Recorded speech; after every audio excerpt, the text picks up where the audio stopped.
ने बिछाया ऐसा जाल कि अमेरिकी संसद में पास हुआ इतिहास का सबसे बड़ा बिल। अब ले जाओ हमारा सबसे घातक फाइटर जेट, जो पूरी दुनिया में ला देगा तबाही। अमेरिका के इस फैसले से पूरा रूस हुआ पागल। जो बाइडेन के पीठ पीछे हो गया। ऐसा खेल बाइडेन की टूट गई सारी अकड़।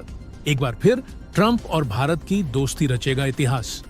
दोस्तों, अमेरिकी संसद में भारत को लेकर इतिहास का सबसे बड़ा बिल पेश हो चुका है, जिसे देखकर खुद अमेरिका के राष्ट्रपति जो बाइडेन पगला गए हैं। आखिर ऐसा क्या हुआ है जो इतना बड़ा सदमा जो बाइडेन को लगा है? आगे वीडियो में आपको पता चल जाएगा।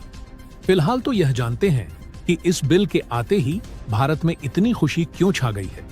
दरअसल दोस्तों, अमेरिका के पूरे इतिहास में इससे बड़ा बिल अमेरिकी संसद ने कभी नहीं पास किया। इसीलिए यह और चर्चा का विषय बन गया है। और इस बिल का नाम है इंडिया यूएस डिफेंस बिल। और आपको याद होगा, अब से कुछ दिन पहले मैंने आपको बताया था कि अगर अमेरिका के राष्ट्रपति डोनाल्ड ट्रंप बनते हैं तो आने वाले नवंबर के चुनाव में, तो यह बात आप तय मानकर चलिए कि अमेरिका भारत को 35 या उससे भी ज्यादा एडवांस लड़ाकू विमान और एडवांस हथियार बेचने के साथ ही साथ उनकी टेक्नोलॉजी भी दे सकता है। दरअसल दोस्तों, कुछ वक्त से अमेरिका के वर्तमान राष्ट्रपति जो बाइडेन की अकड़ इतना ज्यादा बढ़ गई है कि भारत को पसंद नहीं आ रही है। भारत जो बाइडेन की अकड़ को तोड़ने के लिए पूरी ताकत झोंक दिया है कि अमेरिका के राष्ट्रपति डोनाल्ड ट्रंप ही बने। और बता दें कि अब से कुछ ही दिनों के बाद जैसे ही जो बाइडेन राष्ट्रपति चुनाव से पीछे हट गए हैं, तो यह बात 70 से 80% तय है कि आने वाले राष्ट्रपति चुनाव में डोनाल्ड ट्रंप चुनाव जीतकर फिर से अमेरिका के राष्ट्रपति बनेंगे। और इसे कंफर्म होता देख अब डोनाल्ड ट्रंप और उनके करीबी सहयोगियों ने अमेरिकी सत्ता में ऑलरेडी अपनी पॉलिसी लागू करना शुरू कर दी है। दोस्तों, लगभग ऐसा मान लीजिए कि डोनाल्ड ट्रंप अमेरिका के राष्ट्रपति बन गए। अगर बन जाते हैं तो भारत के रिश्ते रूस जितने मजबूत हो जाएंगे। लेकिन भारत और रूस की दोस्ती दुनिया की सबसे बेस्ट दोस्ती है। और फिर अमेरिका भारत को ऐसे ऐसे हथियार एक्सपोर्ट करेगा कि भारत को किसी देश के आगे अपना हाथ फैलाना नहीं पड़ेगा। तो दोस्तों, पूरी खबर क्या है जानेंगे इस वीडियो में। लेकिन उससे पहले भारत और डोनाल्ड ट्रंप की दोस्ती के लिए इस वीडियो पर एक लाइक तो बनता है। फटाफट वीडियो को लाइक कर दीजिए। दरअसल दोस्तों, डोनाल्ड ट्रंप के बहुत ही करीबी और रिपब्लिकन पार्टी के बहुत ही पावरफुल नेता सीनेटर मार्को रूबियो ने अमेरिकी संसद में एक बहुत ही पावरफुल बिल पेश किया है। और इस बिल का नाम है US India defence cooperation act bill. और इस बिल को लाने का मकसद है भारत को अमेरिका के और ज्यादा करीब लेकर आना। इसके अलावा भारत को नाटो जैसी अहमियत दिलवाना, साथ ही साथ पाकिस्तान की सुरक्षा सहायता को बंद करवाना। और इसीलिए इस बिल में प्रावधान यह किया जा रहा है कि जिस प्रकार से टेक्नोलॉजी, खासकर कि हथियारों की टेक्नोलॉजी में अमेरिका, जापान, ब्रिटेन, फ्रांस को ट्रीट करता है, वैसे ही भारत को भी ट्रीट करे। और अपनी जो सबसे एलीट टेक्नोलॉजी है, जैसे कि इंजन की टेक्नोलॉजी, लड़ाकू विमान जो कि अमेरिका सिर्फ अपने कंट्री को बेचता है, जैसे कि F-35 हो गया, या फिर जो बम वर्षक विमान है अमेरिका के, ये भारत को बेचने की मंजूरी मिले। खासकर कि इस पर जोर दिया जा रहा है कि इसका अप्रूवल दिया जाए भारत को सेल करने के लिए। और इसके पीछे मार्को रूबियो और रिपब्लिकन पार्टी ने तर्क यह दिया है कि इस बिल को पास करने के बाद जो अमेरिका के बढ़ते हुए खतरे हैं, जैसे कि चाइना, उसे अगर काउंटर करना है तो भारत को हमें ऐसे ही ट्रीट करना होगा जैसे कि हम अपने सबसे करीबी सहयोगी जैसे कि ब्रिटेन को ट्रीट करते हैं। क्योंकि अगर हम ऐसा नहीं करेंगे तो भारत रूस के और ज्यादा करीब जाएगा।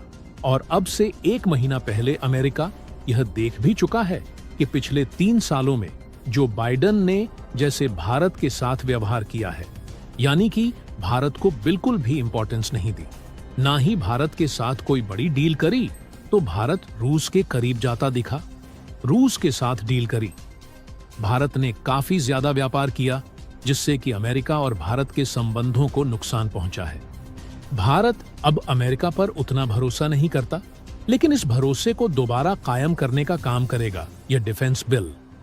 लेकिन इस बिल में F-35 की जितनी चर्चा हो रही है उससे 10 गुना चर्चा होनी चाहिए डिफेंस टेक्नोलॉजी की। दरअसल देखा जाए तो भारत की डिफेंस इंडस्ट्री और भारत के पुराने हथियार इस तरीके से जूझ रहे हैं कि इन्हें रिप्लेस करने की नौबत आ गई है। अगर इन्हें नए हथियारों से रिप्लेस नहीं किया गया तो यह कभी भी जवाब दे सकते हैं। इसीलिए भारत इन पुराने हथियारों को नए हथियारों से रिप्लेस करना चाहता तो है, लेकिन यह हथियार 80 से 90% मेक इन इंडिया हो, यानी कि भारतीय कंपनियों द्वारा बनाए गए हों या फिर भारत में बने हों। और इसके लिए हमें चाहिए ज्यादा से ज्यादा हथियारों की टेक्नोलॉजी, क्योंकि आपने देखा है पिछले कुछ समय में हमने जितने भी अपने खुद के प्रोजेक्ट स्टार्ट किए थे, चाहे वो एमका लड़ाकू विमान हो, ओरा स्टेल्थ ड्रोन हो, सभी के प्रोजेक्ट डिले होते जा रहे हैं। अगर अमेरिकी टेक्नोलॉजी मिलेगी तो उन्हें जल्द से जल्द बनाया जा सकता है। इसके अलावा भारत का दूसरा प्रयास है कि अमेरिका की जानी मानी हथियार मैन्युफैक्चरिंग कंपनियां जैसे कि बोइंग, लॉकहीड मार्टिन, ये भारत के अंदर अपनी मैन्युफैक्चरिंग यूनिट सेटअप करे। बोइंग तो पहले से ही भारत में मौजूद है। बात लॉकहीड मार्टिन है तो हाल ही में पीएम मोदी ने लॉकहीड मार्टिन के सीईओ से मुलाकात की है। वह भी अपनी एक ह्यूज फैक्ट्री भारत में लगाने जा रहे हैं, C-130J की। इसके अलावा एक खास प्रावधान यह किया जा रहा है कि भारत रूस के साथ कैसे भी संबंध रखें।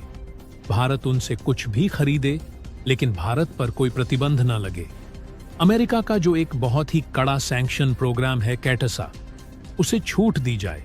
यह एक बहुत ही क्रूशियल फैक्ट है और मार्को रूबियो ने इसे रिकॉग्नाइज किया है। उन्हें पता है कि भारत रूस को कभी नहीं छोड़ने वाला। ये भारत के हित में ही नहीं है, क्योंकि अगर चाइना को काउंटर करना है तो ये बात हमें इंश्योर करके रखनी होगी कि रूस कभी भी पूरी तरीके से चीन के पाले में न चला जाए, क्योंकि भारत रूस और चीन को अलग रखने की एक चाबी की तरह है जो कभी इन्हें एक नहीं होने दे सकती।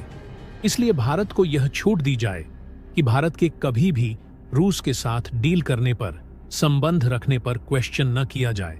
और इसीलिए यह बिल हर तरीके से भारत के हित में है।